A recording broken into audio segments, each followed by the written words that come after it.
Hey, Fed Heads! Welcome to another episode of Sharing Our Pairings. This is Sharing Our Pairings episode 57. Tobac Especial Coffee? Coffee? Coffee? I'm your host, John the Cigar Surgeon, broadcast on cigarfederation.com, and of course, broadcast on the Armed Forces Radio Network. Thanks very much for all those girls and guys out there keeping us safe. You guys, as Rob always says, you guys are built to do something we are not. We appreciate you tuning into the show. I hope you're having a chance to relax and maybe enjoy a cigar. I am joined, as always, at least most of the time, by my great co-host Rob. Rob Rios, what's going on, brother? Oh, you know, um, We're having a bit of a day, actually. Truth be told, I didn't want to start on a sour note, but I think the two of us are having a bit of a day. it's a good day to call it quits in the middle and Right? fire up a cigar. And I mean, I don't know about you. I've got coffee, and then I'm going to follow that with a chocolate stout, and I'm going to follow that with some small batch whiskey. So the day is going to get better. It's on an uptick, that's for sure. But no, it's a beautiful day in California. It's going to be in the 70s this weekend, which is kind of crazy. So. It's in the 50s here, and I mean, again, I'm kind of bundled because I'm going to be sitting out here for a couple hours, but and I have my gloves on because it's ridiculously warm. The sun's still out. You can probably hear the birds chirping in the background. It's a beautiful day. I wish for more days like this. Yeah, early spring. Hmm. Early spring. But no, I mean, things are good, man. Things are good. So, of course, we're doing a pre-record show, so apologize to our audience that we can't have that great interaction we normally do. I'll at this time of the broadcast, I'll be down in sunny Nicaragua, probably on my 45th cigar of the day, and no doubt my second bottle of rum. We're going to be doing a live cigar chat, so that'll be a lot of fun. You guys get to interact with us there, but Robbie and I didn't want you to miss out on sharing our pairings. We kind of have been pretty good about keeping this up on a weekly basis, so yeah, that's that little preamble. So what are we smoking? Well, Drew Estate was nice enough to send us these great Tabak Especials. This is the Negra, which is one of my favorites. I know, people out there are like, ew, infused. Ew, that's so gross. Can't believe you're smoking that. Dude, you know what? When I'm down in Nicaragua, and I know you've talked about this in the past, my breakfast in Nicaragua consists of either a number nine and a coffee or a Tabak Especial and a coffee. Now, sometimes I go, between the it's not the natural. What's the non-Negra called? I always forget the name of it. The I've got one back there. It's like the cafe or something like that. Leche or cafe Dolce. dolce. Dolce. There you go. There's a few different ones, but yeah, I mean we're going with the box press that's the exclusive to Corona cigar. It's got that nice little secondary band on there that you can check out. Stoit. Um, It's a nice and looking yeah, I cigar. mean, like you said, it's one of those cigars that really the only time I ever smoke it is when I'm in Nicaragua Yeah. because they're available. It's not the kind of cigar that I usually buy for whatever reason. I don't know why. Every time I smoke them, I think, man, I should buy some of these. And it just as far as storage and things like that for me, like what I'd like to do is get like just a little maybe a 20 count or a 25 count desktop humidor and just keep some different infused stuff in there because there are some infused cigars that I like. And the Nub Cafe series is pretty good. Yep. And I'm sure I'm Acid blanking. toast. I'm blanking on the other ones that I You like. know, I But actually did that, Robbie. I got a little, I think it was a little 25, and I think I actually won it at some thing, and I immediately went, you know what, this would be really good for is a little desktop for some infused stuff, because, you don't want to keep your infused stuff with your regular stuff because you can get flavor migration, and I think I've got like 15, 20 infused cigars just when I'm in the mood, when I want to do some funky pairing and whatever. And thanks to Drew Estate for sending out the blogger package, which included these cigars, along with a heck of a lot of other great stuff. The Hoya de Nicaragua Cuatro Cinco, which, man, I love that cigar so much. And of course, a bunch of Norteños, which forget about it. yeah, that's a good stick. Good Uh, stick. yeah, lots of goodies in there. But I think for today's purposes, we're focusing pretty much on this tobacco. I'm hoping that you have the specs of the cigar pulled up because I don't. I do, because you know me, I'm a huge nerd. So the entire Corona cigar line is a 6x50. They're all Toro 6x50, which is an interesting size. I know that I've listened to a lot of cigar shows, and they talk about in the United States the 6x50 Toro is usually a big seller. It's kind of like I think it might have actually surpassed the Robusto as the big seller. At any rate, They're all box press. Now, what's cool is that each of them are box pressed in a slightly different way. So the Tobac Especials are a full box press. You can see it's like a full-on box press, whereas the Undercrown and I think the Liga Privada number 9 were more of a softer box press. So still get that box press, but not as, not as square. I feel like you have it backwards. Do I? Yeah, because the the number 9 was pretty square, Hmm. and it had more. This is more of a soft. If you can see that, it's definitely pressed, but it's more of a soft press. The and I don't mean to contradict you. I apologize. No, no, but I'm sure I have no idea. I think you had them. I think you had them exactly backwards. Nice. But yeah, the number 9, which I reviewed for Cigar Federation, and I did like that size, and the box press was really interesting. We did a group review of that. We did. That's right. But that was fantastic. Yeah, but that cigar definitely had some edges to it. That's true.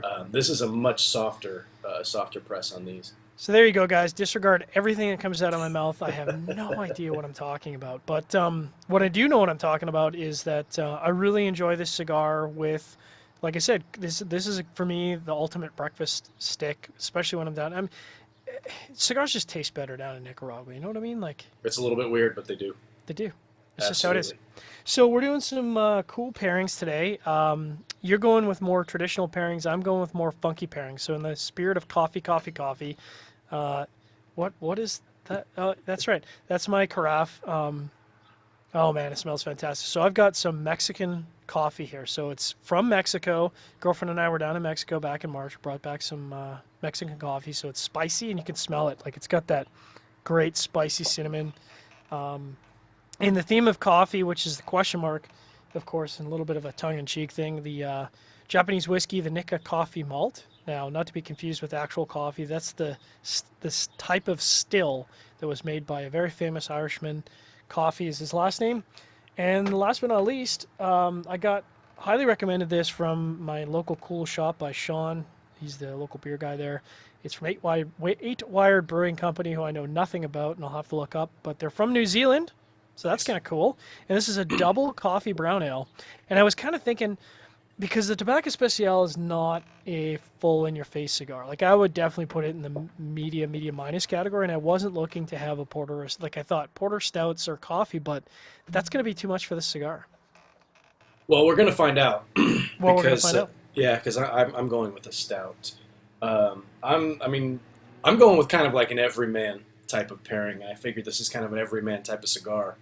And it really is a good smoke once you get past that cloying sweetness at the beginning. And that does fade after, I don't know, 5 minutes, 10 minutes.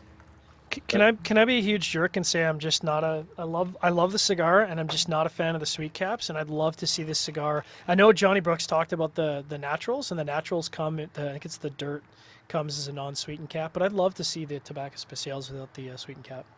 Yeah, I do kind of, I'm torn between it because it's really, really sweet at the beginning, but at this point in the cigar here, I've already ashed once, once or twice actually. So, I mean, I'm about an inch, maybe an inch and a half in, and I still get a little bit of that sweetness on the lips. Once it hits your lips, it's so good. I still get a little bit of that. And I kind of like it. I like it when it's just lingering there, but when it's, at first, it's like, wow, this is a sweet cap. And, but once you get past that, there's like it's actually a really good cigar. And the one that is my favorite, and actually don't have access to it right now, is the Tobac Especial Red Eye. Oh, forget about it. That's limited to maybe Cigars International or something like that. And that's a Lancero, isn't it? Negative. It's Negative? I think it's just a Robusto. But it might be like a fat Robusto, like a 55 or something like that. It's a bigger ring gauge. But it's got a little shaggy foot on it, and it's got a bit deeper flavors. It might have a different wrapper or something. I don't know the specs on the cigar as far as wrapper, binder, filler, and things like that. I haven't looked for that one in particular. But that does have a little bit more depth of flavor for me. But the point that I'm making is this isn't just a super sweet cigar. It's got that sweet cap, so you get that at the beginning. Once that kind of melts away, I mean, you're left with a cigar that's got some layers. And we're going to test those layers out today because, at least with my pairings, I went with just a basic Keurig donut shop, original donut shop coffee. I don't even know who makes this. I get it at Costco, and like they get like 90 of them in there. So it's just a real basic coffee. Um, Elijah Craig, small batch. Oh yeah, So like a $25 bottle of bourbon hell of a bourbon. and a pretty basic chocolate stout from Rogue. Oh, I love that So chocolate stout. going with that, I figure I didn't want to get too fancy with what I was going with. I mean, but you're a little more fancy than I am. Stupid surgeon and his fancy pairings. God, I hate Fancy that guy pants. so much. So anyway, that's where we are. I've already been sipping on the coffee, so whenever you're ready to get started, I'm ready. I want to talk before we get into our pairings. I want to talk a little bit about because I'm going to be down there and I'm going to be super jacked. And I've been following Facebook. I'm sure you've been following Facebook. All the guys that are down there right now, they're taking selfies every 10 seconds. And you know, I'm jealous. Even though I'm going to be down there, I'm jealous because I know what that feeling is, and you're just so jacked and so pumped. It's going to be my 4th trip, and I'm going to be just as excited as the first trip. But one of the things you don't get to see there is you don't get to see the super special secret sauce of how they do the infusion. I've seen a lot of behind the scenes stuff. I've seen a lot of behind the curtain stuff that I think only a very handful of people have seen there. But they've never revealed that curtain. That curtain has remained tightly shut. And I tell you what, have you ever like even pointed your nose towards the room? Because like you can see 3 guys in the background that are just like, hey, what do you do? Like they're just ready to jump on you. Don't go near there. Don't go near there. Don't go near there. There's some big dudes at that factory too. Yeah. You. That's that room. No one's invited into that room, and I mean, I don't know what they've got going on in there, but I have my thoughts. it's. I really have no concept or thought. Like what really, and we're talking about obviously about infused cigars, and when it comes to infused cigars, for me, there's a handful that I like, and there's a bunch that I've never tried. I've never smoked an acid. Oh, Never really? smoked one, not once. And Sounds like we need to do an acid show. there was, ew. Heyo. There was a big push to get me to smoke an acid at on the safari trip last year. I'm not going this year, but the trip last year, everybody was pushing to get me to smoke one. And there was one in particular that they were going to have me smoke, and I can't remember which one it was because there's a bunch of different ones. And it was the one that sounded the best to me. I don't know if it was the tea-infused one or I can't remember what it was called. But it never did come to fruition, and I'm kind of okay with that. But, yeah, I mean, Safari, man, it's an awesome trip. I've been down twice, once with a media group with people that I didn't know, and once with the Cigar Federation group with everybody that I knew for the most part. And if I didn't know them, I knew them by the end of the trip. Yeah. And they were 2 very different experiences. Yeah. So one thing I will say, if you are going to go, definitely go with a group of people that you know. You get a lot more out of it. It's a lot more fun to share it with some buddies,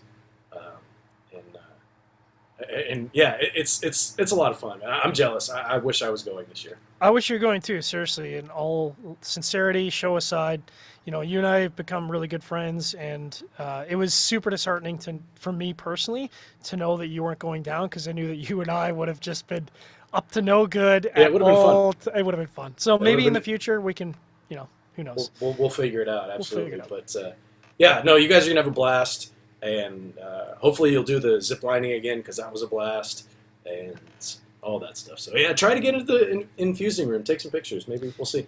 Break some news. Nothing like ziplining through a Nicaraguan forest on a rickety, wiry what? No, they were legit, man.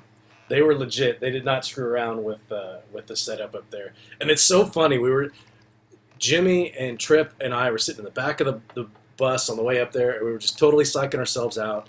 And it takes like an hour to get up there. Yep. And you finally get in, and to me it was like I was walking into Endor. I was climbing up, and I was getting in the Ewok village, so I was kind of down to do it. And they get you real easy, right? The first jump, you're only like 15 feet off the ground, and it's not that far. And then the second one's not that far. You're like, oh, this is easy. And by the time you're like, yeah, whatever, I'm a pro. Then it's like, okay, I can't see where this one ends, because you could jump from station to station, and it's just one of those, you going, and then the trees part, and you're like, oh God, I'm like 500 feet off the ground, or it's probably like 100, but still, it feels crazy. It's a lot of fun.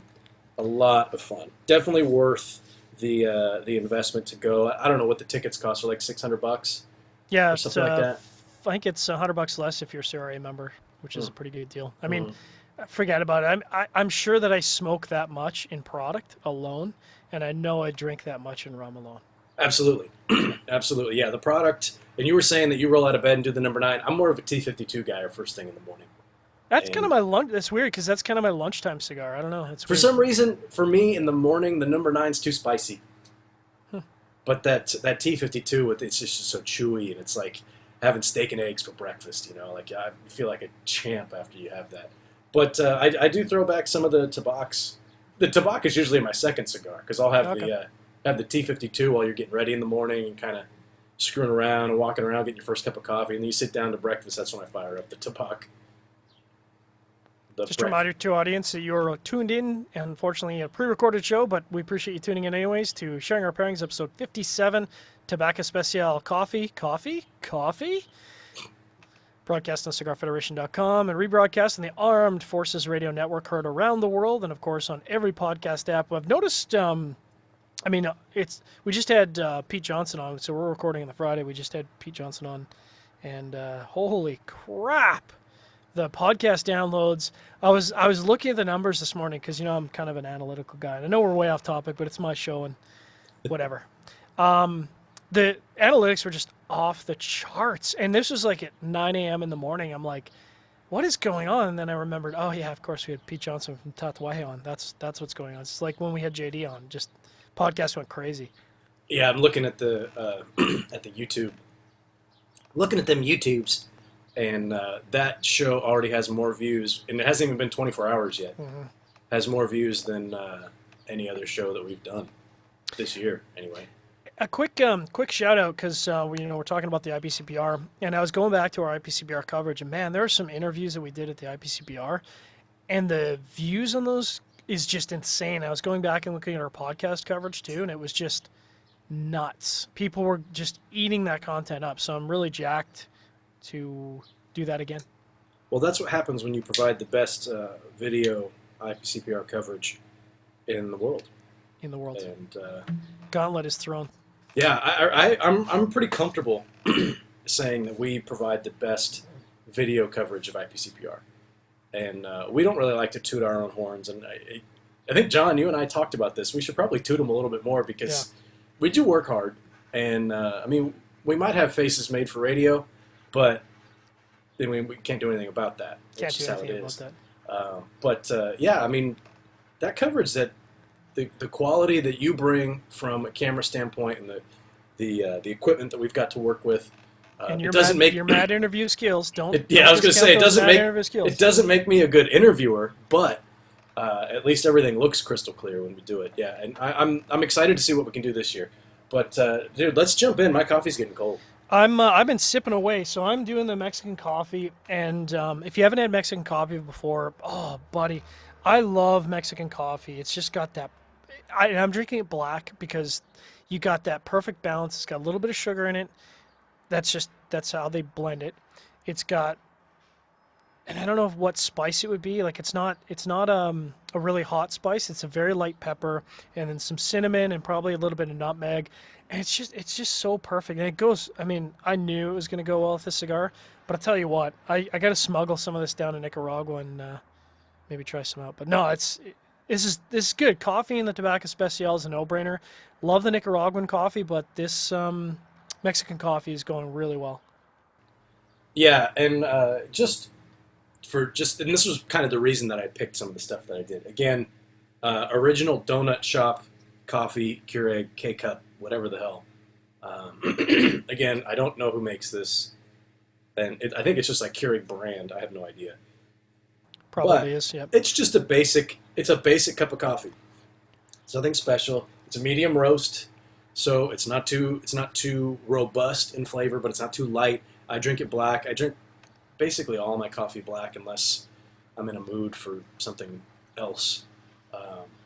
And some of the best coffee that I've ever had is the coffee that they have at the Joya de Nicaragua factory. Oh, forget about it. I remember when we were down there the first time, and Jose Blanco was still with Joya, and we were doing a little blending seminar test quiz thing that Jose put us on.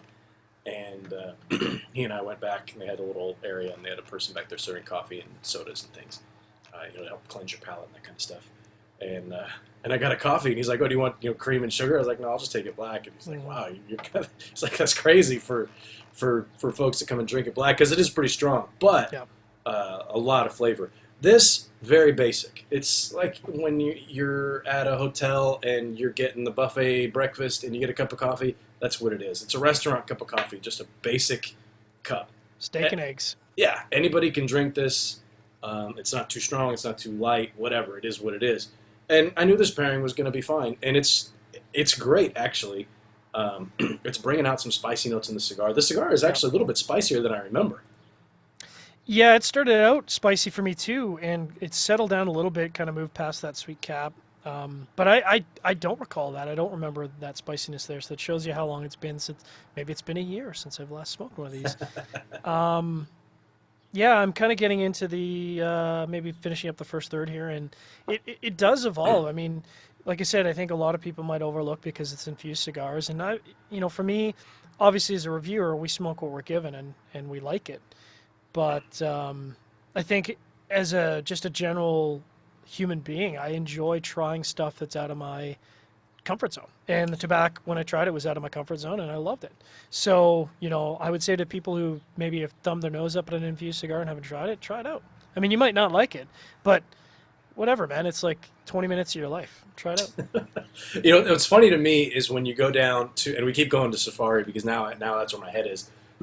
And you're down on this trip, and these are hardcore cigar guys. You're not taking a trip down to Nicaragua with a bunch of dudes unless you're really into cigars and you want to see that process. I'm telling you, it will change your cigar smoking life. You will never look at a cigar the same way. But that's a story for another time. And these guys who are down there and they're smoking the T52s and the 9s, and every day for us this last year, and I think they're still doing this, they open up a special box of cigars. So one day it's a Feral Flying Pig, the next day it's the L40 or what have you. And these guys are jacked to smoke those cigars because that's what they want to smoke, and that's what they smoke at home. But people are still reaching for the Tobacs when they're down there. Yeah. I mean, you have access to anything that Hoya, for the most part, Hoya and Drew Estate make. There's boxes of cigars everywhere. You can pick up and smoke whatever you want. And people still reach for these, which I think is interesting. They won't talk about it. It's like a guilty pleasure almost. Yeah. It's like oh, go ahead. Go ahead. Sorry, I didn't mean to cut you off. I was going to say, obviously beyond the Drew Estate product, you get to smoke all the Hoya product too. And I certainly smoke my share of the Dark Antonios. That's kind of like my dessert cigar. That's those Antonios, man. The 1970 and the Dark Corojo. Oh. Those things will kick you in the gut. They slap you. I mean, that's, if you want, this is going to be a little weird, but you want to get things going in the morning, you light up one of those Dark Antonios when you're down in Nicaragua, and you're doing well for the rest of the day, let me tell you that. Absolutely. So, yeah. Those are usually the evening cigar for me. Yeah. And that's another cigar that is really good, but I don't smoke that often. The one that I fired up when I was down there is now I can't think of what it's called, but it's got half of the. It's got the half and half with the wrappers. Yeah, the Hoya. I always forget the name of it. I'm so embarrassed, but I smoke it all the time when I'm down there. I can't think of what it's called either off the top of my head. We'll have to look. But the Lancero in that is nice. That's a nice smoke. So I think we can easily say that the coffee pairing, and this is kind of why we're rambling, because it wasn't too much to talk about this pairing. No. It's simple. It's perfect. It works out really, really well. The coffee for me, my coffee isn't doing anything special, but the pairing is still great. It makes me feel like it's about 10 in the morning, which it's not, but it feels like it is. Yeah, I say if you're a coffee smoker, is there such a thing? If you're a coffee drinker, you enjoy coffee, enjoy cigars, try the Tobac Especial, either the Dolce or the Negra with a coffee, because that's what it's made for. I mean, we talk about pairings. I know that was what they had in mind when they designed that cigar, because that really just goes naturally with a coffee. Whether you're having it in the morning, whether you're having it in the afternoon, it's a no-brainer. And I think, like Robbie said, it's not going to change your palate. It's not going to light any fireworks in terms of pairing notes, but it just goes well together. It's a perfect complementary beverage. Yeah, absolutely. I could take this. You got a 7 a.m. tee off. and fire one of these up on the front 9. Maybe go with a smaller Vitola and just fire it up on the front 3 or 4, and then move on to something else. But definitely a good morning cigar, absolutely. Before we get into our second pairing here, Robbie, have you been down to the Corona Cigars, any other locations down in Orlando? I have not. I haven't spent a whole lot of time in Miami in my life. Logan and I, before our safari trip last year, were down there for the day. We didn't really visit too many. We didn't visit any shops for that matter. So no, I haven't been. I've been down there a couple times actually. I want to say a minimum of 2 times, maybe even 3 times. I was down there for Disney World twice, and as a part of that, I just kind of naturally go down to the shop, and it just so happened, not on purpose, I swear, that Drew Estate was having an event down there at the same time. And I got to say, all of Jeff's stores are awesome, and the amount of liquor that they have available for pouring will actually surprise you. I started out asking for just, normal run-of-the-mill bourbon, and then I started going for some top shelf just to see if they have it. They have it. And they had a whole bunch of really cool whiskey and scotch that I did not expect them to have. It's an experience.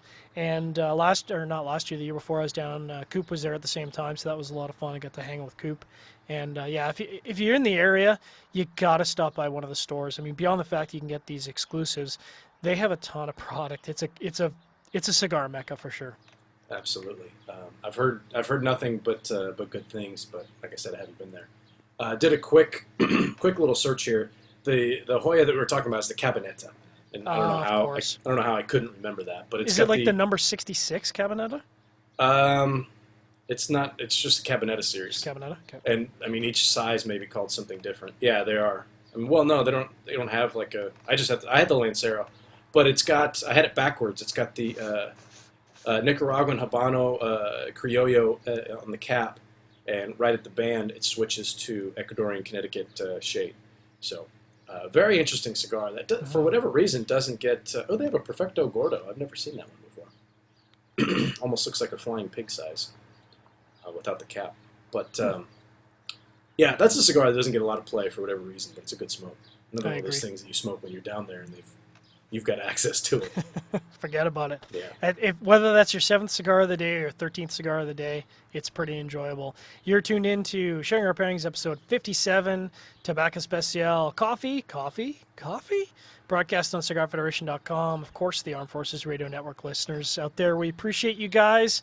That was a bit of a run-on, but I appreciate you guys tuning in. And, of course, all our podcast listeners out there in droves.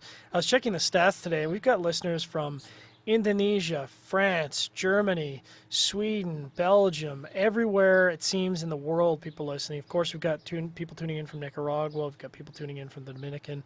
Wherever you are in the world, we appreciate it. If you guys want to drop us a line, please do so. John at cigarfederation.com, Rob at cigarfederation.com.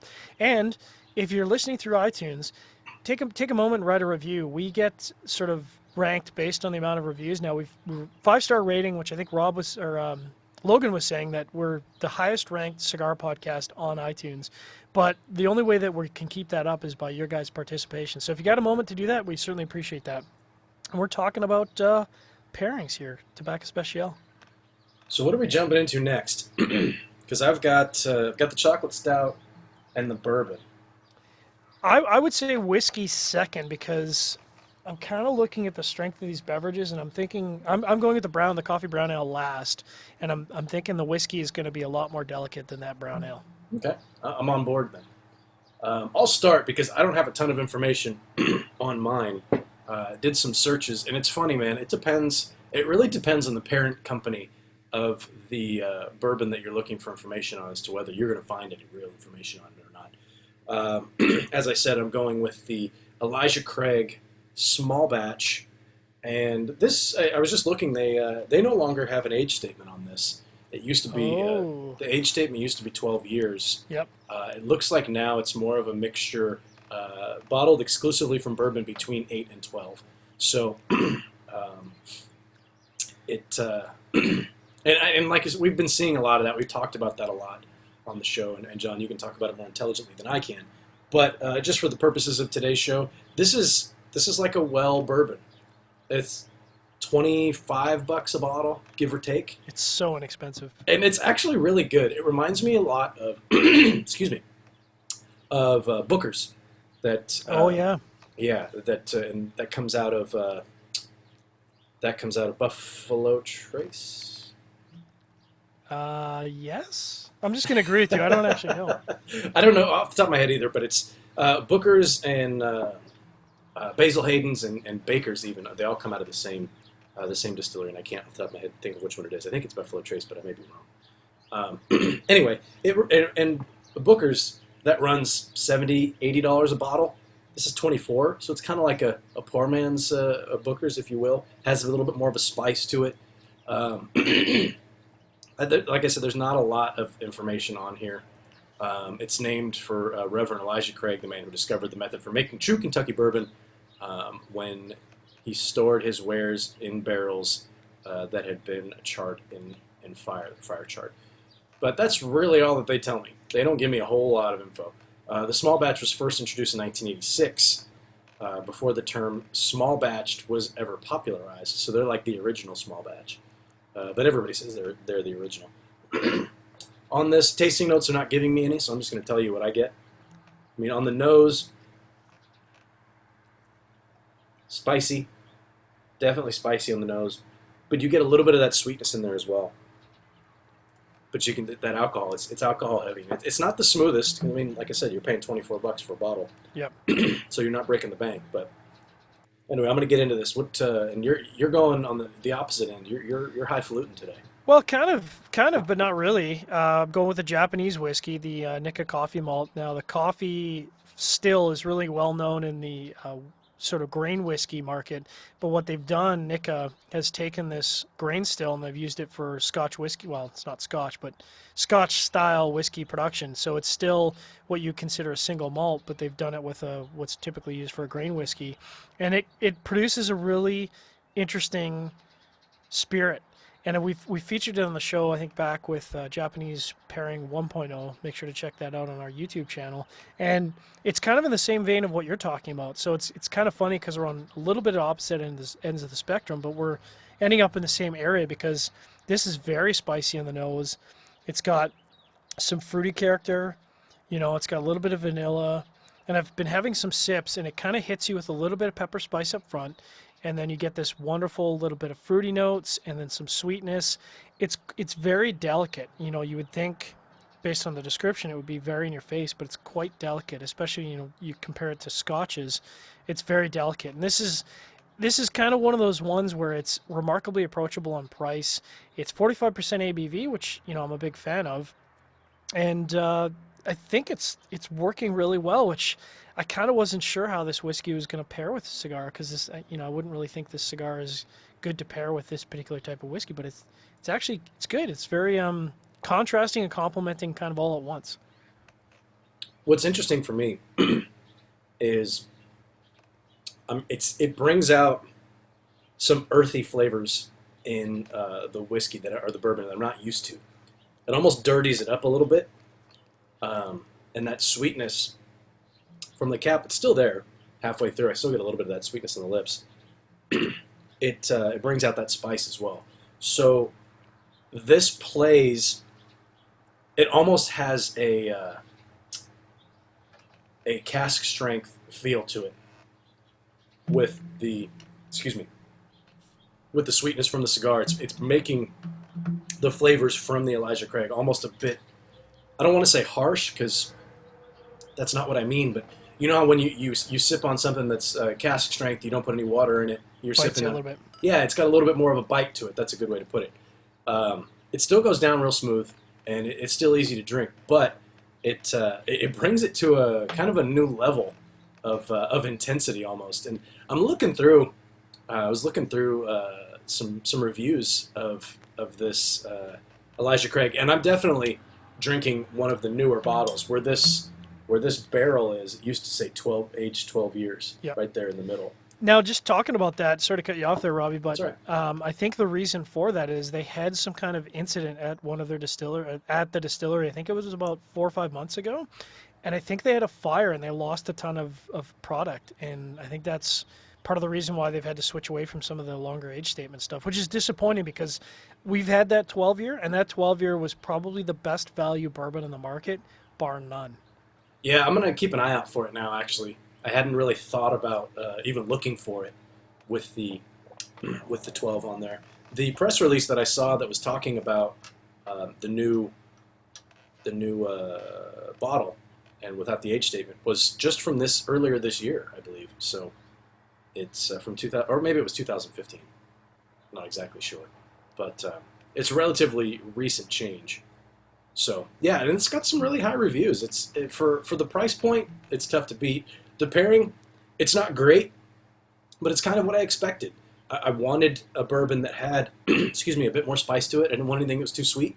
So this made sense for me. I've got a few uh, regular whiskeys in my rotation. I was thinking about maybe going with Bullet, but Bullet's a bit sweeter than this. So for me, I think this pairing is exactly what I wanted.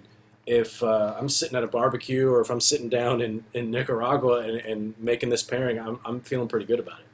This pairing actually makes me want to sit down with that Elijah Craig 12 side by side with this Nikka coffee malt because I feel like they have a ton of characteristics that overlap, and it's kind of surprising me because it does have that bourbon corn spiciness to it, which you don't really get in a lot of Scotch style whiskeys by far, but it immediately gives way to the sweetness. So you get like this perfect match of spicy sweet, and it's really good with a cigar, which I wasn't quite sold on. I didn't think it would work well. Um, yeah, this is good. This is surprisingly good. I'm right on board with that.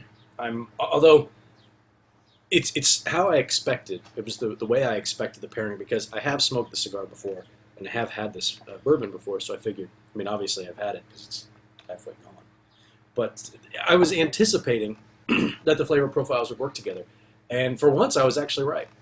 It does, like I say, it does bring out some earthiness, some extra earthiness in the bourbon that I don't always expect from it, but um, that's almost a welcome. It's almost a welcome surprise for me. Yeah, I'm getting into the halfway point of the Tobac Especial Negra, and I'm finding that the sweet cap's still there. Obviously, it's got a little bit of influence still, but the cigar body is stepped up. So there's not a lot of spiciness, but there is some sweetness coming from the tobacco. There is a little bit of earthiness, and I don't know if that's from the whiskey bringing that out or that's just in the cigar because I am doing a pairing. It's tough to tell, but the cigar does evolve as you smoke it. And it's nice because it's not just a one note coffee infused cigar and that's all you're tasting. It does evolve, like you said at the beginning. It is a pretty decent blend on its own. And even if you took away some of the infusion and even if you took away the sweet cap, you'd still be left with what's a pretty good blend. Yeah, I would agree. I would agree. I mean, from the standpoint of complexity and transitions and things like that, that's there. It's not there in the same level that you're going to find in other cigars because, for obvious reasons, you're picking this cigar up to have with a cup of coffee, have it with breakfast, or whatever, and that you're going for that sweetened kind of coffee flavor that you're going to get from it. Then, like you said, the sweet cap halfway through, it's still there. It's maybe 10% of what it was at the beginning, Yep. but it dies out pretty quick. It's almost like when, say, you pop a piece of bubble gum or something, like I don't know, Hubba Bubba or something, if they still make that. And the flavor would die away so fast. Like it would be grape, and it's grape flavor for the first 5 minutes, and then it's just like, it kind of is the essence of grape. So it's like that. I mean, you get that flavor blast of sweet coffee at the beginning. But then after a few minutes, it's a ghost of what it was, but it's still there. It's far more pleasant. Um, but yeah, I'm a bit impressed that we can go from coffee, black coffee, to bourbon, and the pairings are still good. Yeah. And That's I think talking about the blend, and I think your pairings are a little bit more on point in terms of the marketing because this is a cigar that isn't marketed towards cigar aficionados. It's marketed towards the mass market of cigar audience. And we've talked about this on the show and we've talked about it in reviews that we kind of are in the classified cigar geek, cigar aficionado category where, we like to smoke Lanceros, we like to smoke ultra premium cigars, et cetera, et cetera. But that's a very small segment of the market. That's like 3 to 5% of the overall cigar market. The other 85%, 95% of that cigar market is people who are buying acids and people who are buying Tabak Especials and they're going out and smoking 2 or 3 of those, and that's like they might only buy one type of cigar, and it might be the Tobac Especial. That's the only cigar they smoke because that's what they smoke. They're not talking about hints of nutmeg and bourbon, and they're not talking about nuances of flavor. They just smoke it because they enjoy it. Yeah, absolutely. Trying to pull up the information here on the cigar. It's got a broadleaf wrapper on it. Which is remarkable because their broadleaf is not cheap, and in the way Yeah. that the Drew Estate processes their broadleaf, and this is almost certainly not a 3-year aged broadleaf like they have in the number 9, but still, broadleaf's not cheap. It's Sumatra binder and Nicaraguan Criollo filler leaves. So So I bet a lot of that sweetness and spiciness is coming from that Sumatra binder, because that's what I tend to get out of a Sumatra. Is a little yeah, bit, I'm a little bit stunned that this has a broadleaf wrapper on it. yeah. I wouldn't have called that. It's because if like you're saying it's a very subdued broadleaf. Yeah. It's It's not gonna. Yeah, sorry. Go ahead. No, go ahead. When you're smoking broadleaf, you know it. Usually, I mean, for the most part, broadleaf. It's not a shy leaf. it's got intense flavor to it, and to just now realize I've smoked a handful of these, and just now realizing that it's got a broadleaf wrapper. It doesn't even really look like it. Doesn't have that rugged look to it. So I don't know. But yeah, I think you're right that Sumatra that makes more sense. Check out that smoke production. Pretty standard for Drew Estate cigars. Somebody might call the fire department here and talk about my house being on fire. You are tuned in to Sharing Our Pairings, episode 57, Tabak Especial Coffee, broadcast on cigarfederation.com, podcast apps all around the world, including the iTunes store. You can subscribe and throw us a review. We'd appreciate it. And, of course, our friends and the people keeping us safe in the Armed Forces Radio Network. Appreciate you guys tuning in. Hope you have a chance to sit down, enjoy a cigar, relax, chill out, have a good laugh at our ridiculousness. We certainly appreciate you keeping us safe. It's probably time to get into our last beverage, and the pairings have been so good so far. It makes me worry for this last pairing. It really does. The transition, oddly enough, from coffee to bourbon wasn't that tough for my palate. This one is going to be. I almost feel like we should have gone with the beer second. Yeah, just maybe. to go from coffee to beer, and I might even switch back to the coffee for a couple of sips just to kind of clear things out. So, as I was talking about, I'm smoking. I did it twice, and I'm not even drinking that much, guys. I am drinking the 8 Wired Brewing Company Double Coffee Brown Ale from New Zealand. A little bit about 8 Wired. I don't think I've had any of their stuff before, but they say on their website, which is 8wired.co.nz, which is, of course, New Zealand. They say for all you non-New Zealander, the number 8 wire is a specific gauge of wire originally used for electric fencing, and in New England it's used for much more widespread than that. Kiwis have used it to fix just about anything, from cupboards to cars, because, well, it was readily available. And they feel like that fits their company spec pretty well. So they don't have the resources, the abilities to run their own brewery, so they make do with what they have. And what they have is ingenuity. So that's what 8 Wired is all about. Talking about the they call it the C4 Double Coffee Brown Ale on their website, which is interesting. So it's 8 ABV and 50 IBUs, which actually doesn't surprise me because when I nose it, I'm getting a ton of hoppiness. And then I read the hops on this, and I'll talk about the description, but they say it's got Pacific Jade, New Zealand Cascade, and Pacifica. And I think I'm getting some of those Cascade hops on the nose because it's got that sort of green hoppiness to it. They use Gladfield Pale hops, Crystal hops, Munich, caramel, chocolate notes. That's a lot of malt. And then they even list the yeast.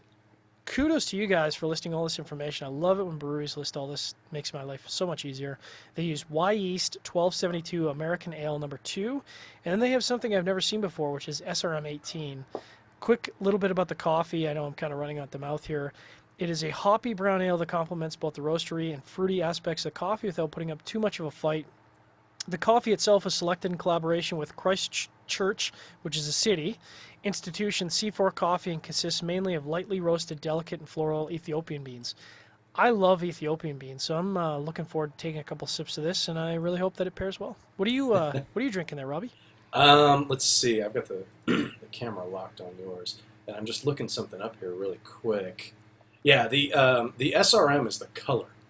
Ah, okay. So that's Well, SRM. let me hold that up then, so you can see. It's kind of an amber brown. I wasn't looking But Yeah, definitely yeah, looks like an amber brown. Pretty yeah, and typical. that's the color, the SRM rating. And I can't remember what SRM stands for. It stands for, doesn't say.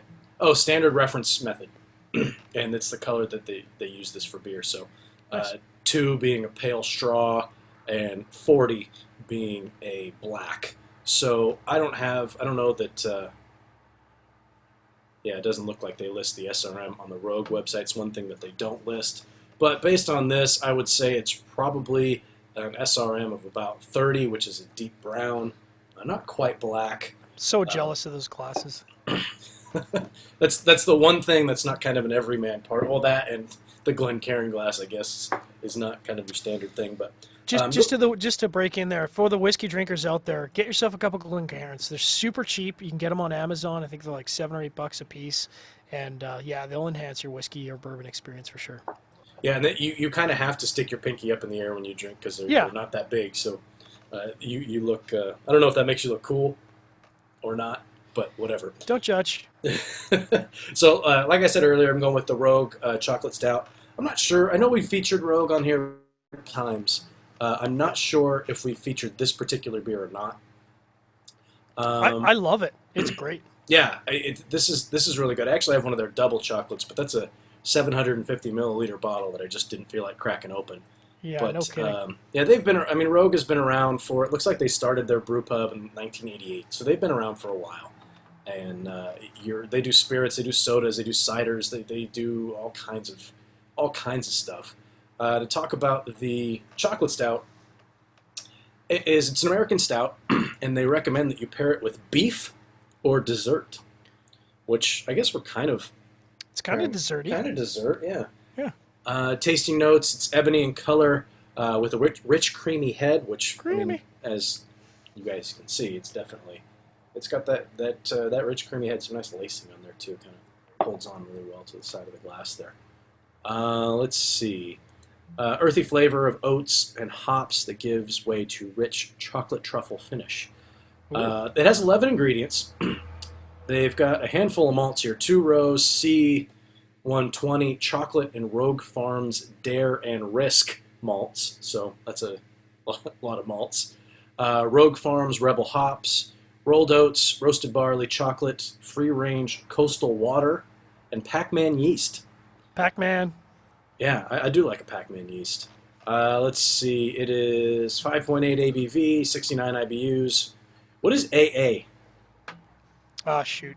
I'm gonna have to look 77 that up. AA. I think that's one that we haven't really talked about.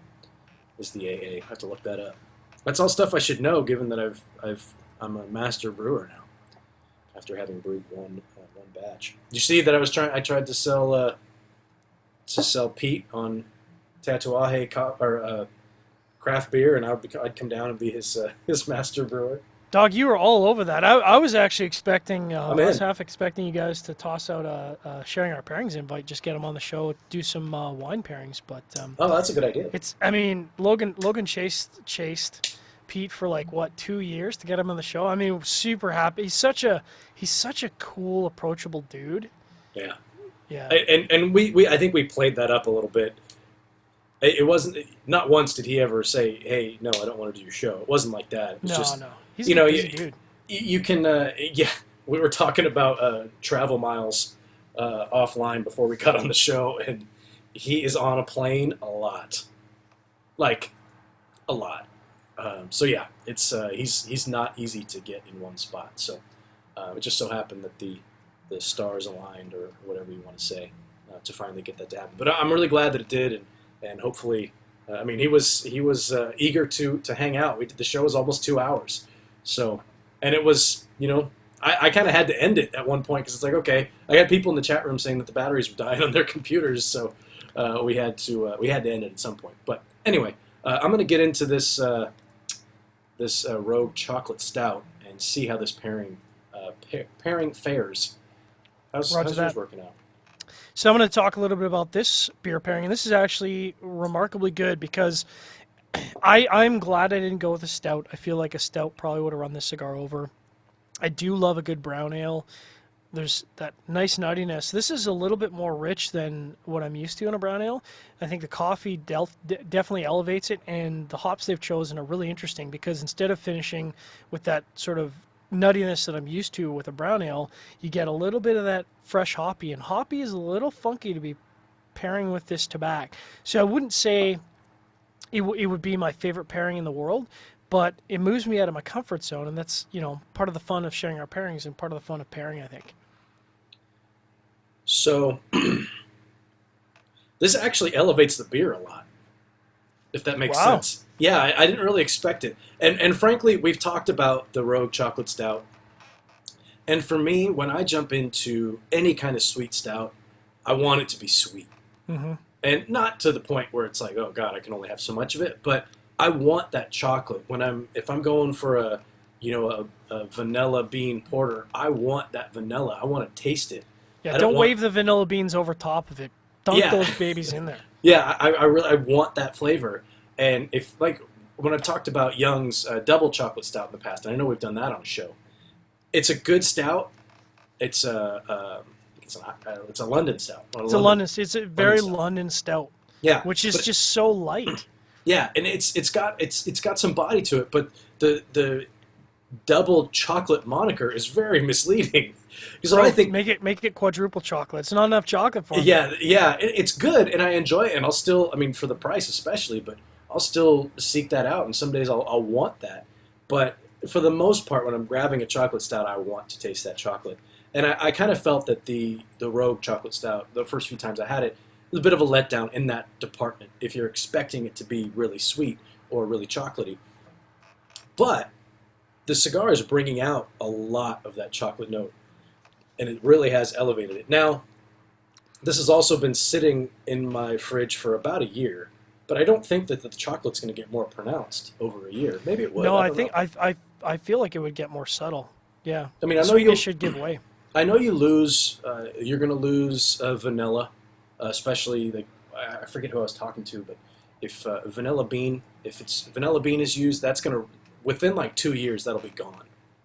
If it's a vanilla extract that lasts a little bit longer because it's synthetic, but a vanilla bean, you're going to lose that. Coffee, you're going to lose that flavor. I haven't really had anybody tell me that you'll lose the chocolate, and I don't imagine that, but I don't think it would get any stronger. So it is a little bit weird that it's much more chocolate forward than I remember.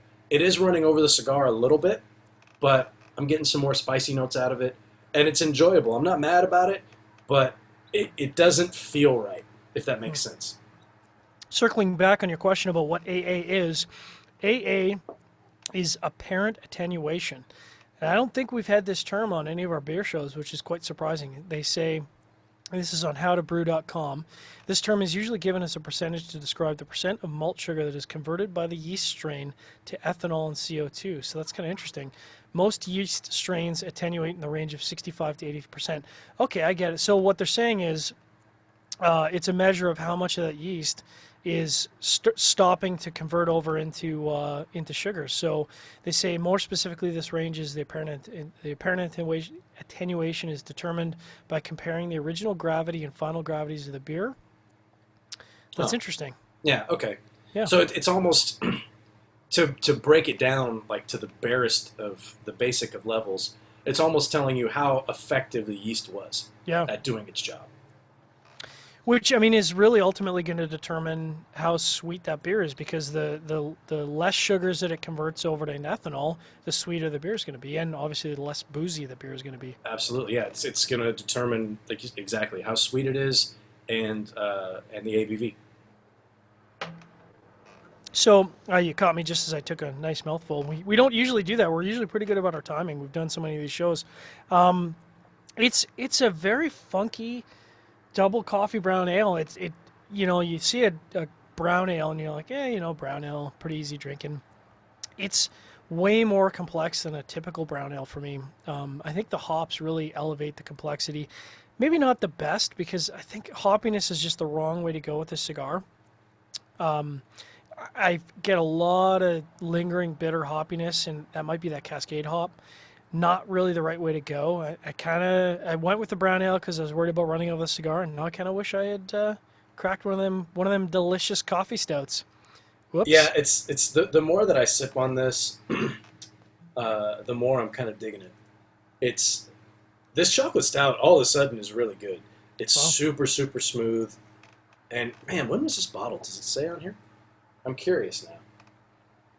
I don't think I have a I bottle know date. with a lot of whiskey companies, they have a code on the side of the back that tells you when it was brewed or when it Yeah, they was have. I figured out or I translated the code that's on the bottle of Pappy that I got, nice. and it's it's the kind of thing that if you're looking at it, you're not going to make any sense out No. of it unless you have your decoder ring. And A2N 8310652. It's like, dog, yeah, I don't. yeah. What is that?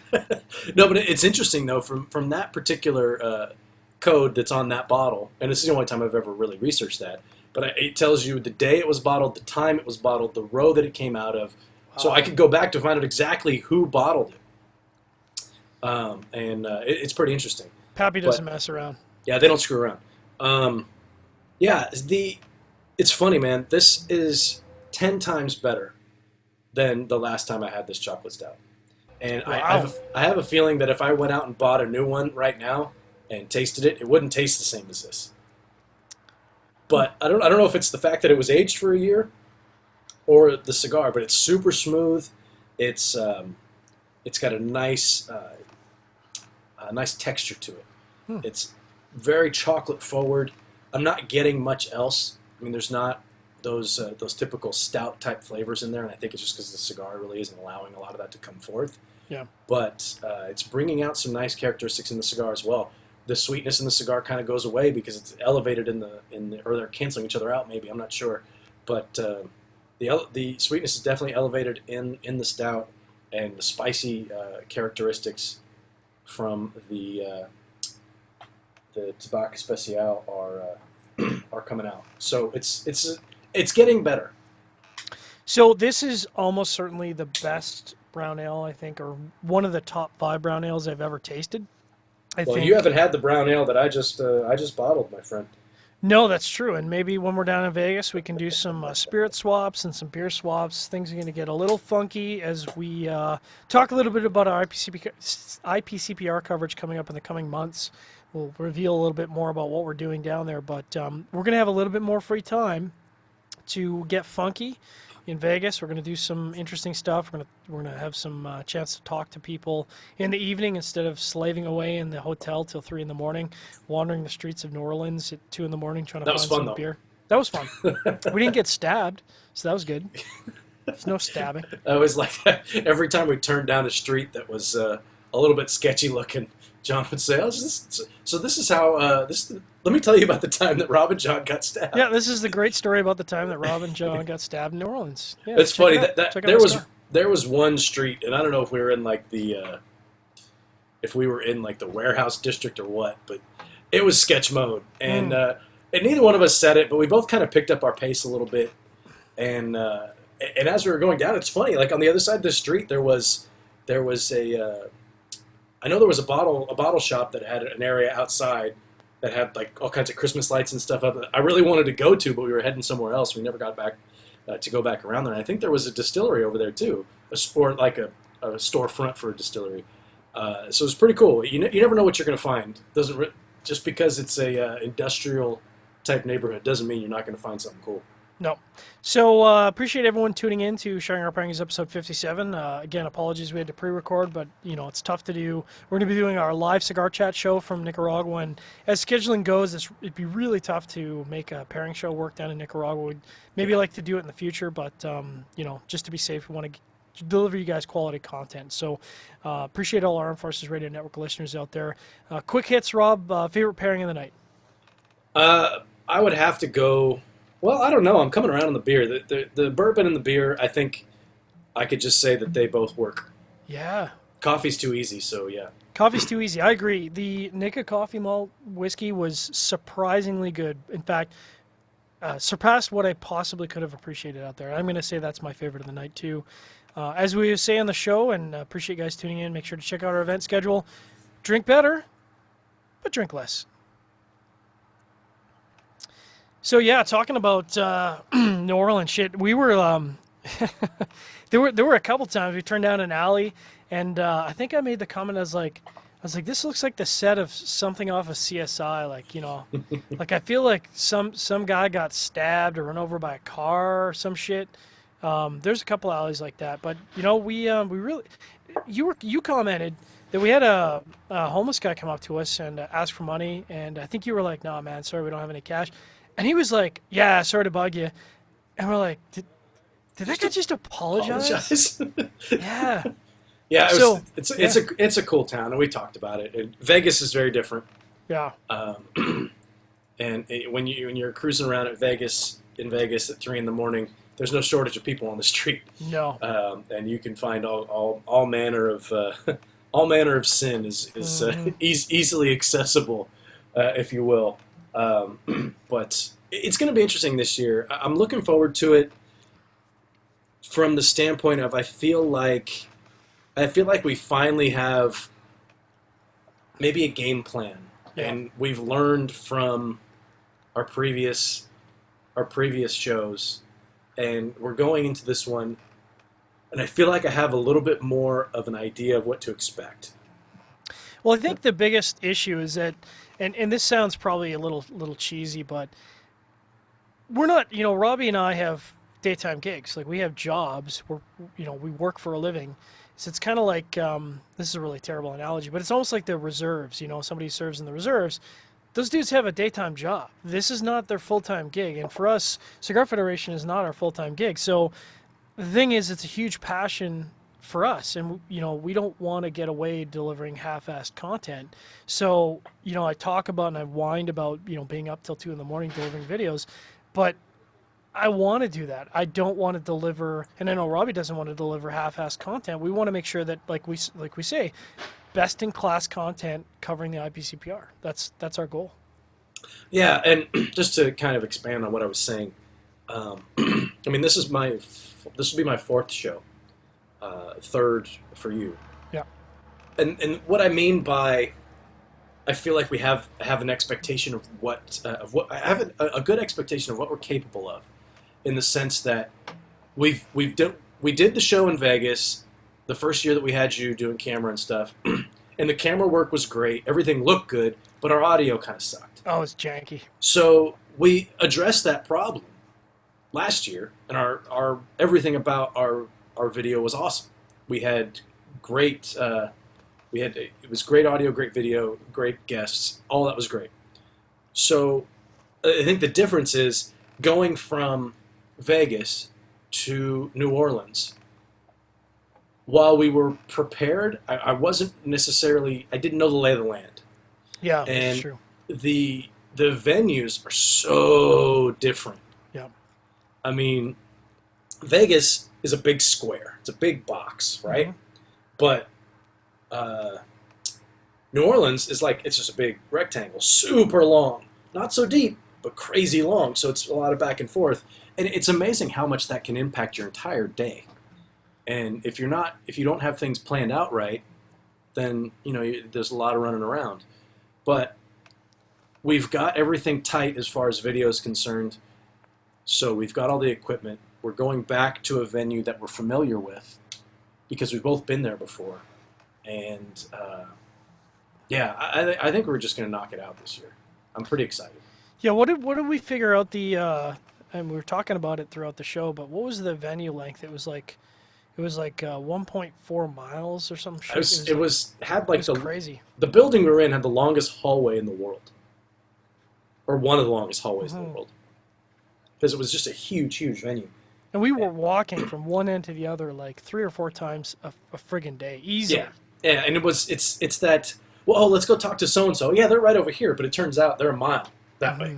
And by the time you're like, oh shit, now you're halfway there, so you may as well go. So, I mean, I'm making it sound like we don't know what the fuck we're doing, and I don't mean it like that. I just mean everything that we've learned from these last 2 shows, from a technical standpoint, I think is really going to pay off this year when we're going back to a venue that we're familiar with, and I just feel really good about it. I think one of the things, and this has really become the IPCPR After Dark show now, Yeah, I but don't know. It's like 5 months away. yeah, but Well, I'm already four. I'm like I already had, and this is so funny. I was already had a sit down with my boss about where my next 4 months is, and talking about July and talking about any interactions. I already had a conflict scheduling with the girlfriend for a show we're supposed to go to in July. Like that's how far we have to plan this stuff. And then I had a third conflict with my family reunion where they're like, hey, come down for family camping. It's on the week of July 22nd. And I'm like, dog, I'm in Vegas. Like that shit is locked down 12 months in advance. Like as soon as the IPCPR organization lists those dates, that's locked on the calendar. That's not moving. Yeah, yeah. Oh well, I mean, I'm sure there's things that could move it, but Hmm. luckily none of those things have happened. Yeah. Knock on something. But you know, I mean, whatever. We're getting ahead of ourselves, but we've got a lot of cool stuff coming up on this particular show before then, and I know we've got a lot of cool stuff. I'm looking forward to next week's cigar chat with Alec Bradley. Casey is one of the reps. He's the West Coast rep, I believe, for Alec Bradley, and he's a lot of fun, man. Chatted with him a couple of times, and we need to have the dropout button. Beep. We need to have the beep ready. Oh yeah. Yeah, we need to have the beep ready. Dear, But dear Google, please make a beep out button available and a bit of a delay because, I don't mind doing the audio work, but man, that would make life so much easier for all parties. if we could just have it, yeah, just have it and be ready. Yeah, it's going to be a good show, and then we've got some other good shows coming up. I'm really looking forward to the Casada Keg show. Yeah. That's going to be a lot of fun because I've cheated and already paired, and it was really good. So I'm excited. Coming up March 2nd with Terrence Riley. You don't want to miss that one. Yeah, that's going to be a good one. And we just locked down Tony Bellato for May the 18th. Now that's way in the future, so things can change. It's tough for us to juggle with industry people because they have a lot of commitments, and we appreciate them taking the time out of their time to be in the show. So things can change. But I had Tony on last year, and it's so weird how some of this stuff works out. You weren't able to attend that show because you had to be at the park, and I was sitting in the rain, and Tony and I did wine pairing. But it was he's so knowledgeable, such a knowledgeable guy. Yeah, when it comes to, I was going to say when it comes to wine, he knows what he's talking about, but he knows what he's talking about with cigars too. He makes some pretty good stuff. That La Barba Purple is a good smoke. Forget about it. The red one, which I still have one. I still have one left, but they don't make those anymore. Yeah, he's got some interesting stuff. Now, I'm hoping that I'll be there for that show, but I think we're kind of scheduling around baseball this year. I don't think I have too many weekday day. Well, that's on Thursdays. So anyway, hopefully we're able to plan around that schedule because it can get to be a pain in the ass. Yeah, I tried to do my best to make sure that both you and I could be on with the guest shows because I think, having done 56 shows, 57 shows now, I think we've got the show format nailed down, tooting our own horns. And for me, one of the fun parts is having a guest on the show when two of us are on the show because I feel like, we do a pairing show with a guest. I mean, we could do 2 hours. And we could just sit down and do 2 hours, and it's easy. Like we can crack it out, no problem. And that's a lot of the fun in the show for me. Yeah, it's it's good. I like the direction that the show's taken. The feedback that we're getting, from the audience is good. And like I said, or like John said, hit us up on iTunes, man, for the podcast listeners. We know you guys are out there. Give us a vote. Give us some feedback, good or bad. What can we work on? What can we do better? Do you want John to shave his beard, like stuff like that? Whoa. I tell you, I had a dream that I shaved my beard off, and like I don't know that I'll ever shave my beard off at this point. Wow. But I had this dream that I shaved it off, and I don't know, like I had like my face was like really like chiseled once I shaved it off. Like I had really defined cheekbones and like a model type face, and nobody noticed. Nobody noticed that the beard was gone or that I was like severely more handsome than I was before. Wow. It was very strange. It was a strange dream. I feel like for me, I don't know if the beard is going to last for a long time or not, but I feel like it's going to be, the sort of cliche moment in a TV show or a movie where the girl kind of goes into the bathroom and in a fit of empowerment just cuts her hair off. Like she takes us scissors and just starts hacking away at her long hair. I feel like that's how it's going to go down for my beard. One day, I'm just going to go in the bathroom and I'm just going to say, fuck it. And I'm just going to cut the entire beard off. And I'm going to show up on the show without any warning. Everyone's going to be like, whoa. No, no one's going to notice. That's the thing. No one will notice. Wow. I'd be shocked if no one noticed. No, of course. I mean, yeah, you'd come notice. If I showed up with a naked face, it would be just really, really strange. It'd be a little weird. I haven't seen your beardless face in a long time. It's funny. I look back. They did that thing on Facebook the other day. It was like Friends Day or whatever, and so all these old pictures popped up, and I was like, "Oh shit! I used to not have a beard." Yeah, yeah. I was looking back on those. So it was for our audience who probably don't give a shit. It was exactly this time last year. I was down in Nicaragua. So the whole reason and I don't think I've talked about this. The whole reason the beard came about. First of all, I've never been able to grow facial hair in my life. The most I could ever muster was an Amish beard that looked terrible. It was just awful. And I was down in Nicaragua. I brought all my, super fancy shaving gear, and we were like 2 days in, and I'm like, you know what? Fuck it. I don't feel like shaving. And I just came back with a beard. Now, it wasn't a great beard, but I came back from Nicaragua with a beard, and like you said, I was looking at the Friends video, and I was like, holy shit, who is that baby-faced guy? Like, I was just like, dude, your face changes significantly with a beard and without, for sure. Oh, absolutely. Yeah, mine was a World Series beard, so I've had it for a year and a half, I guess. I think I stopped shaving and cutting my hair right around the same time. And this was like October of 2014. So maybe it was earlier than that. It might have been September. Who knows when the last time I got a haircut was. And I'm not taking the hat off to let you guys see. But I would never ask. It's getting pretty epic. When is the cut day of that? It's got to be 8-inch ponytails, man. So, do you know where you're at? Well, if I were to shave my head completely bald, it's like 7.5 inches. So, which that's not going to happen. It's like I think it's I'm thinking in centimeters. So it's got to be like an inch every month and a half then. It's something like I think you're. No, I don't even think it's that. I don't even think it grows that long. Wow. Because it was. I mean, it wasn't. I didn't have a shaved head when I started.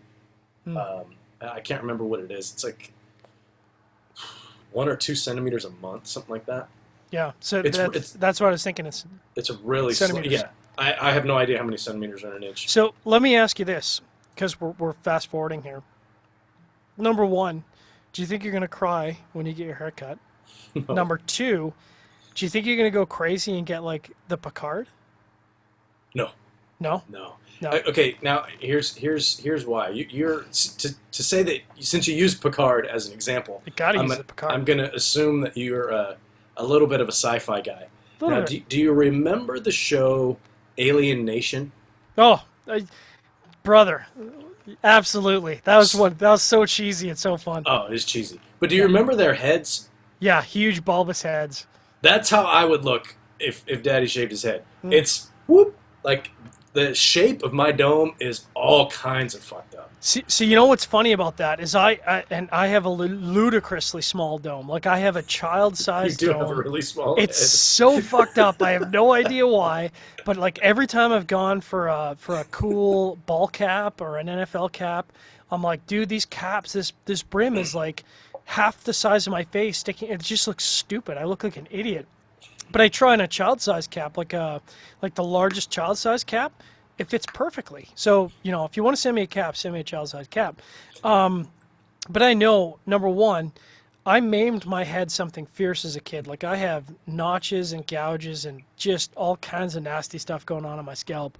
And number two, I think I'd be in the same category where even though I got a small head, it would be all kinds of like Tatuaje monster, fucked up, bulbous, children crying, women screaming, badness. So I don't think it's ever going to happen. Yeah, I made the mistake of shaving my head once. And I didn't go like bald, but when you shave like a crew cut or whatever. Yeah. And it was bad times. It looked okay when like the barber did it because she did like it was different guards for like the back, and then like there was a little bit longer on the top, but you couldn't really tell, and it just looked more uniform. And then I tried to I had a friend do it once, just figuring it's easy, you're just shaving your head, but no, it was bad, man. It's not a good thing. So no, it's gonna have to be my hair's gonna have to be like 10 inches long before I do the 8-inch ponytail. Yeah, so it's That's at like least, summertime. Yeah, it might even get all the way through next winter. I might just hang on to it for the full year. That way, when I do cut it, I still have some left. So quickly before we sign off, a little anecdotal story. The last time the girlfriend and I went down to Orlando, I got a haircut before I went down, and I got it like a crew cut because I can actually do a crew cut. I find it very comfortable, and there's still enough hair on my head that it doesn't look weird, and the widow's peak hasn't quite receded all the way back. My hair definitely belies my age, even though the color doesn't. The hair is belying my age. So I had like this crew cut. And we went to get our rental car or whatever, our pickup, and the guy says to me, so military discount, and I'm like, what? And he's like, yeah, you're active military. I'm like, no, dog, I'm not active military. He's like, oh well, I mean you're retired military, right? And I'm like, your girlfriend's looking at me like, what the fuck is he on about? And I'm like. I looked at her and I'm like, I don't know, maybe it's like a combination of the crew cut. I had like my photo backpack, which is kind of like it kind of looks like a rucksack. Had the guns on display, so to speak. Wow. So I was like, maybe I was giving off this, and I was probably because I was super cranky from the flight. Maybe I was giving off like this super serious military vibe, but it was such a bizarre experience. I was like, I've never in my life had anyone think I was active or ex-military. Ever. Not even close. You were looking like a badass that day, man. Apparently I was looking like a cranky, bitchy badass. You were looking like a badass. I've never had anything like that. The closest thing, like the weirdest thing anyone's ever asked me as far as appearance, I had one person ask me if I was Jordanian. That was like Jordanian? Yeah. Was this after like a week in Mexico or some shit? Because, bro, I'm white. I'm the poster child for white boy, but like I'm not too far along. No, yeah. That was the weirdest one. Wow. Was asked me if I was Jordanian, and I do remember there was one. It was a beer event, oddly enough, but this was like 10 years ago, and I was there with a buddy. Now it couldn't have been 10 years ago, but it was a while ago. It was single Rob days, and I had like the dark sunglasses on, and there was a group of girls that thought I was the guy from Lincoln Park. Oh, okay, I could see that. And we just I just didn't say anything, and we just kind of played that I was. But I don't know. I just kind of went with it, but I didn't really talk much, and I played the tortured artist role. And, this is why people should not be doing lineups and picking people from lineups, because the average person has no fucking idea what another human being looks like. It's just it's ridiculous. And it's funny when people ID me now. It's like I don't look like anything like my ID anymore. It's so. Before we wrap up, yeah, it's like the longest rant show ever. It's the longest rant show ever. But you know what? It's our show. We can do whatever we want. If you're still tuned in, we certainly appreciate it. But so to me, like I look at my pre-beard days and my post-beard days, and it's like I kind of look like that, but like that's like my brother. Like my face shape has changed dramatically, but the number of times I've gone through security, because I travel a lot, especially for SigFed, no one even bats an eye. They look at my ID and they go, "Yeah, okay," and I'm like, "What do you mean, yeah, okay?" Like that's not like, dude, that's not even close. Like. Yeah, my forehead's the same and my eyes are the same, but my face shape isn't even close. What are you talking about? No one questions. No bouncers have questioned it. No border agents have questioned it. No one. They just go, yeah, okay. So that's weird. Funny. Anyways, this has been a fun show. I enjoy this. I enjoy this. I'm still smoking my Tobac Especial. It's good. I'm looking forward to smoking this in Nicaragua. Brother, I'm from the heart. Super sad you can't be there. I'm hoping that we can make that happen in the future. But we've always got Vegas, Ipcpr. We know we're going to have a good time. Logan's going to be a cranky bitch, as he always is. You have to be there. It's always funny. He picks on one of us. He likes to push buttons. It'll be Oh, fun. we got off to a rough start last year. Oh, Day we got off one. to a rough start.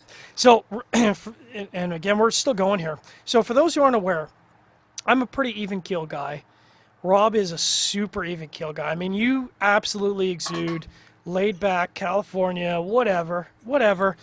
And Logan was just fucking pushing your buttons. And I turned to Jared at one point, and I'm like, I think Rob might actually swing on Logan here. So if you can just be ready to separate these two, because Logan likes to push buttons. It's just how he is. That's how he's built. It's funny, but not when you're the target of the button pushing. There's no way I'd ever swing him. Logan would beat my ass. He's twice my size. He's a big boy. I have this problem when I'm right and someone else is wrong, and they keep going and trying to tell me new ways about how they're right, and just even proving more so that they're wrong. Yeah. And I remember when you guys were even telling me to calm down until I explained to you what was actually happening. And you're like, I knew you were in the right. You were 100% in the right. Yeah, and that's the part that bothers me. And then you try to walk away. Yeah. And just like, okay, it's fine, just leave me alone, and he won't. Ipcpr is a fun time because you got 4 guys in close proximity, and like we're spending more time together than I spend with my fucking girlfriend. Who this was the first day. Yeah, and like it was that first morning. Yep. It was. Yeah, it was. I mean, at that point, I was like, man, I might just get through one day. I might just fucking leave. I think what's going to be nice about this Ipcpr, circling back, is that we're not going to be up really late. We're not going to be super tired because we're going to have the show, but we're going to have a chance to go out and have dinner like normal human beings, have some drinks, talk to our good friends in the industry, and chill the fuck out, recharge, and have a fresh day. And I think it's going to have a really positive impact on the amount of energy we're bringing out to the floor. I would agree with that. And I want to not have breakfast the exact same spot every day. But we got to hit that spot. Yeah, maybe once or twice, but let's mix something else in too. Anyway, cool let's wrap it up. We'll wrap it up. People stopped listening like 45 minutes ago. That's fair. Thanks everyone for tuning in. Thanks for all of the people that stuck in for the 2 hours of our Gong show here. You guys are loyal listeners, and this is why we do the show, for your entertainment. We appreciate you tuning in. Make sure to check in next week or last week. Now I'm all backwards. So next week. No, okay, now I got it all backwards. So next week we're gonna have. So as of the airing of the show. This is like living in Australia. Next show is going to be the Casada Keg. I'm going to come back. We're going to do Casada Keg with Terrence. It's going to be fucking awesome. So you can't miss that show. Make sure to tune in for the Casada Keg show on March the 2nd. Boom. So make sure to drink better, but drink less.